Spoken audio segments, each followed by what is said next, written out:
Hi welcome to my channel Jo's talk and ఈరోజు మనం వీడియోలో ద మోస్ట్ ఇంపార్టెంట్ వైటమిన్ అదే వైటమిన్ బి12. ఈ వైటమిన్ బి12 అనేది ఎందుకు తగ్గుతుంది, అసలు వైటమిన్ బి12 దేంట్లో ఉంటుంది, ఇది తగ్గడం వల్ల మన బాడీ ఎలాంటి సిమ్టమ్స్ చూపిస్తుంది అండ్ దీన్ని ఎలా పెంచుకోవాలో ఈ వీడియోలో చూద్దాం. వైటమిన్ బి12 అనేది ద ఎసెన్షియల్ న్యూట్రియంట్ మన బాడీకి. ఎందుకంటే ఇది చాలా ప్రాసెసెస్కి హెల్ప్ అవుతుంది. స్పెషల్లీ డిఎన్ఏ సింథసిస్ కానీ ఎనర్జీ ప్రొడక్షన్ కానీ మన సెంట్రల్ నర్వస్ సిస్టమ్ ఫంక్షన్కి కూడా బి12 చాలా సహాయపడుతుంది.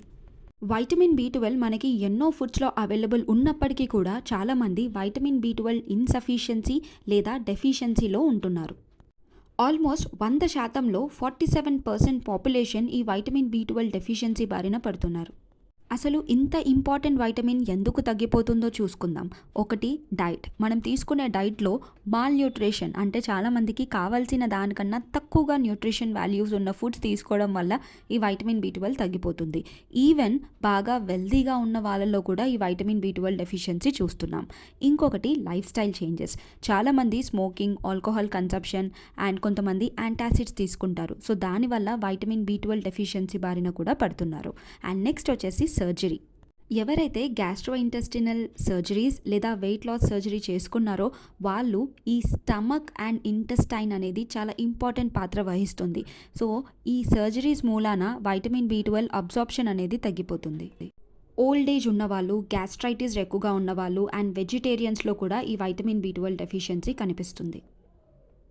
ఎవరైతే ఎక్కువగా యాంటాసిడ్ మెడికేషన్ తీసుకుంటారో అండ్ టైప్ 2 డయాబెటీస్ ఉన్నవాళ్ళు మెట్ఫార్మిన్ లాంటి మెడికేషన్స్ తీసుకుంటారో వాళ్ళకి కూడా వైటమిన్ బి12 తగ్గిపోతుంది. అండ్ దీంతో పాటు neomycin and amino salicylic acid and H2 blockers లేదా ఇతర యాంటీబయాటిక్స్ తీసుకుంటారో వాళ్ళలో కూడా వైటమిన్ బి12 తగ్గిపోతుంది.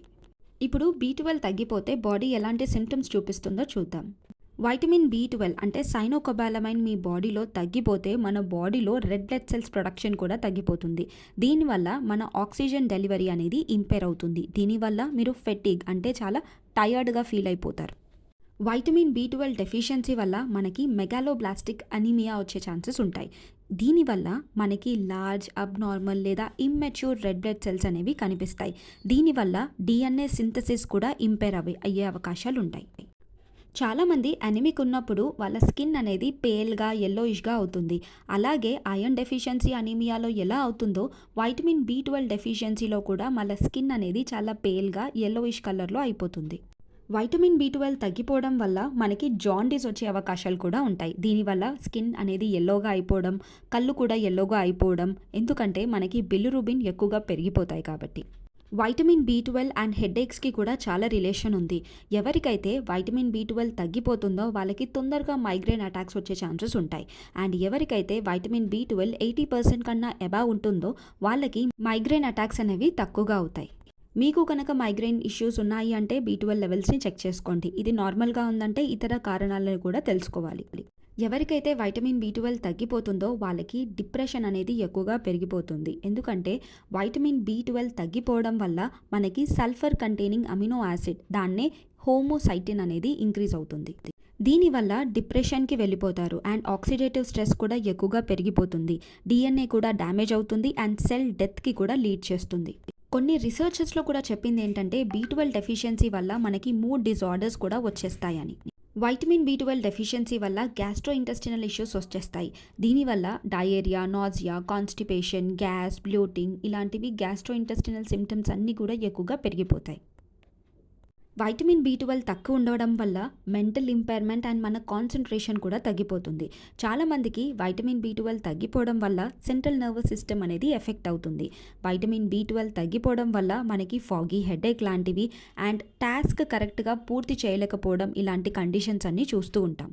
చాలామంది కాళ్ళు ఎవరో పిన్స్ తోటి పొడిచినట్టు, నీడిల్ సెన్సేషన్స్ అనేవి, ప్రికింగ్ సెన్సేషన్ అనేవి చూస్తూ ఉంటాం.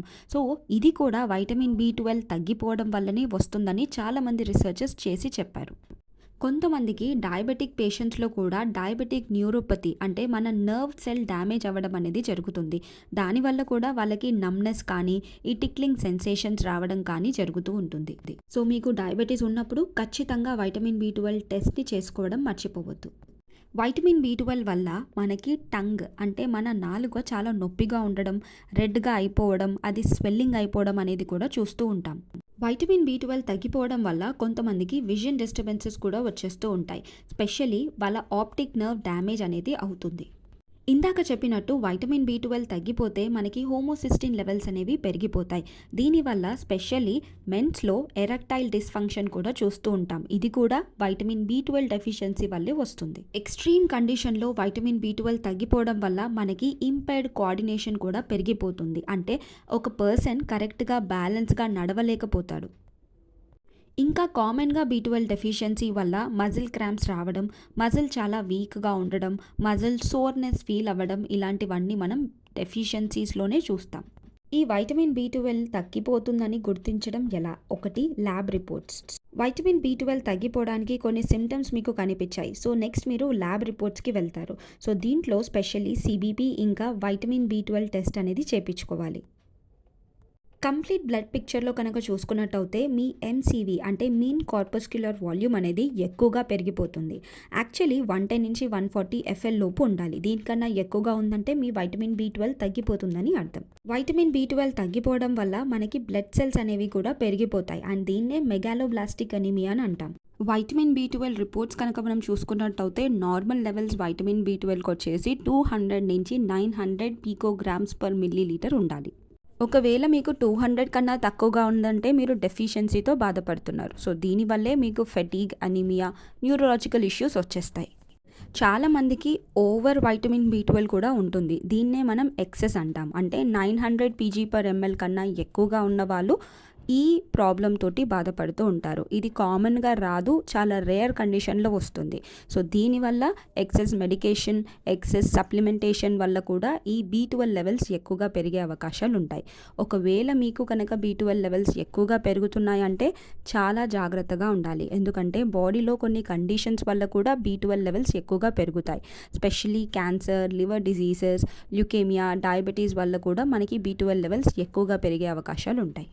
ఇప్పుడు ఈ వైటమిన్ బి12 లెవెల్స్ ఎలా ఇంక్రీజ్ చేయాలో చూద్దాం. వైటమిన్ బి12 లెవెల్స్ బాడీలో ఇంక్రీజ్ చేసుకోవడానికి బి12 ఓరల్ మెడికేషన్ లేదా సప్లిమెంటేషన్ తీసుకోవాలి. లేదంటే vitamin B12 intramuscular injections, vitamin B12 nasal gel and vitamin B12 nasal spray కూడా డాక్టర్ సజెస్ట్ చేస్తారు. ఫుడ్ ద్వారా కూడా మీరు వైటమిన్ బి12ని ఇంక్రీజ్ చేసుకోవచ్చు. స్పెషల్లీ యానిమల్ బేస్డ్ ప్రోడక్ట్స్ అంటే మీట్, స్పెషల్లీ గోట్ లివర్లో కూడా వైటమిన్ బి12 ఎక్కువగా ఉంటుంది. దీని తోడుగా dairy, eggs, oily fishes like salmon కానీ, టూనా కానీ, సార్డైన్స్, షెల్ ఫిషెస్ అంటే స్పెషల్లీ మనకి క్రాబ్స్ కానీ, ఆయిస్టర్స్ కానీ ఇందులో వైటమిన్ బి12 కంటెంట్ ఎక్కువగా ఉంటుంది. లేదంటే మీరు వెజిటేరియన్స్ అంటే మీరు ఫార్టిఫైడ్ సీరియల్స్ అంటే బ్రెడ్లో, సీరియల్స్లో ఎక్కువగా ఫార్టిఫై చేసినవి దొరుకుతాయి. అది కూడా మీరు కన్స్యూమ్ చేసుకోవచ్చు. మీ లైఫ్ స్టైల్ చేంజెస్ కూడా చేసుకోవాలి. స్పెషల్లీ మీరు ఆల్కహాల్ తీసుకున్నట్టయితే ఎక్కువగా ఆల్కహాల్ తీసుకోవడం వల్ల మనకి లివర్ డ్యామేజ్ అవ్వడం కానీ అండ్ డైజెస్టివ్ సిస్టమ్ కూడా డ్యామేజ్ అవ్వడం కానీ జరుగుతుంది. సో దీనివల్ల వైటమిన్ బి12 అబ్జార్ప్షన్ అనేది జరగదు.